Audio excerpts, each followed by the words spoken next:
देखो, ये सरासर झूठ बयान है और ये कांग्रेस की परंपरा है कि झूठे आरोप सावरकर पे करते रहे, वीर सावरकर की बदनामी करे, क्योंकि कांग्रेस ने असली इतिहास दबाया है, सशस्त्र क्रांति का इतिहास दबाया है। वो सिर्फ यही कहते हैं कि गांधी नेहरू ने आज़ादी दिलाई, और अगर नेहरू ने आज़ादी दिलाई तो नेहरू का वंश ही सत्ता पे रहे। और जब आज सच सामने आ रहा है, वीर सावरकर का त्याग बलिदान जब सामने आ रहा है, तो उनके बारे में ये विभिन्न बातें की जा रही है।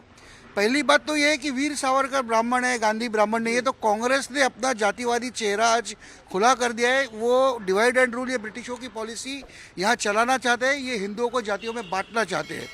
दूसरी बात ये है कि सावरकर का जो गोरक्षा के सामने इन्होंने जो बयान है वो अत्यंत गलत है। सावरकर जी का जो लेख था उसका शीर्षक था गो पूजन नवे गो पालन, मतलब सिर्फ पूजा करके नहीं चलेगा, गौ की रक्षा करना चाहिए और उसका प्रॉपर पालन होना चाहिए। मतलब जैसे गोकुल में गाय होती थी वैसी गाय हमारे यहाँ होना चाहिए, वो लेख था।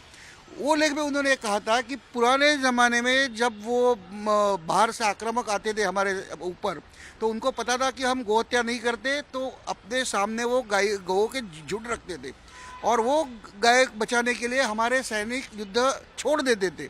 परिणाम था क्या होता था, हम उनकी कत्लेआम होती थी, हम युद्ध हार गए तो हमारा राज्य भी चला गया, और उसी रात उस दावत में वो गाय काटी जाती थी। मतलब गाय बचाने के लिए आपने राज्य खोया, इसलिए आज लाखों गायें काटी जा रही है। सावरकर जी का स्टेटमेंट है। सावरकर जी एक गोरक्षा अधिवेशन के अध्यक्ष भी थे। तो ये अत्यंत सरासर झूठ बात है और इसके विरुद्ध हम केस करने वाले हैं। अभी दूसरी बात है कि राहुल गांधी, आज तक राहुल गांधी ये स्टेटमेंट करते थे। राहुल गांधी के ऊपर पूना में एक केस हुई, समन्स निकला है, नासिक में केस हुई, वहीं पे भी वही हुआ है, और मैंने मुंबई में केस की थी 2 साल पहले, अभी पुलिस ने रिपोर्ट दिया, अभी यहाँ पे भी मुझे अपेक्षा है कि उनके समन्स निकलेगा। तो राहुल गांधी आज बोल नहीं पा रहे, इसलिए नए नए चेहरे लाके ये इलेक्शन के इसमें एक तो सावरकर जी की बदनामी करे और जातीयवाद के ऊपर आज वोटर्स को डिवाइड करने के लिए ब्राह्मणेतरवाद आज फिर से महाराष्ट्र में शुरू हो रहा है। सर, आप मांग करते हैं कांग्रेस के नेता और कर्नाटक के मंत्री जो बयान दे रहे वीर सावरकर को लेकर, वो माफी मांगे, नहीं तो आपको नहीं, मैं तो केस करने वाला हूँ, मैं क्यों मांग करूँ? मैं तो, मुझे कानून देखो, हमारे संविधान ने उन्हें एक ये दिया है, फ्रीडम ऑफ स्पीच दिया है, मगर फ्रीडम ऑफ स्पीच का मतलब ये नहीं होता कि आप किसकी बदनामी करें। तो मुझे भी संविधान ने अधिकार दिया है, कोई वीर सावरकर की बदनामी करे तो हम उसके ऊपर केस करेंगे, हम फौजदारी केस करेंगे। मैं तो चाहता हूँ वो जेल में जाए।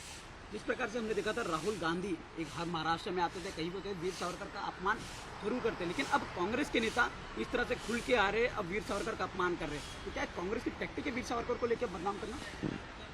नहीं, देखो, अभी राहुल गांधी के ऊपर इतनी केस शुरू है कि शायद उनकी स्ट्रेटेजी है कि राहुल गांधी ना बोले दूसरा बोले।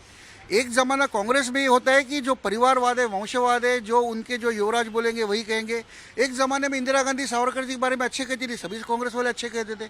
इंदिरा गांधी सावरकर जी को वीर मानती थी। आज इनकी फिलॉसफी बदल गई है, क्योंकि इनको सत्ता में रहना है, सत्ता ये इनका एकमेव साधन है, और सत्ता के लिए कांग्रेस वाले कुछ भी करेंगे।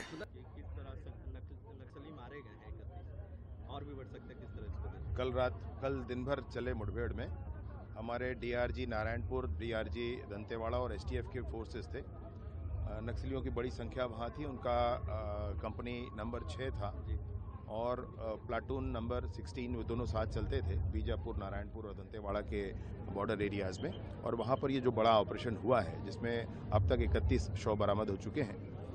मैं सोचता हूँ कि ये बहुत बड़ा ऑपरेशन है, आज तक का सबसे बड़ा छत्तीसगढ़ का ऑपरेशन। ताज़ा खबरों के लिए हमारे चैनल को सब्सक्राइब करें और बेल आइकन दबाएं।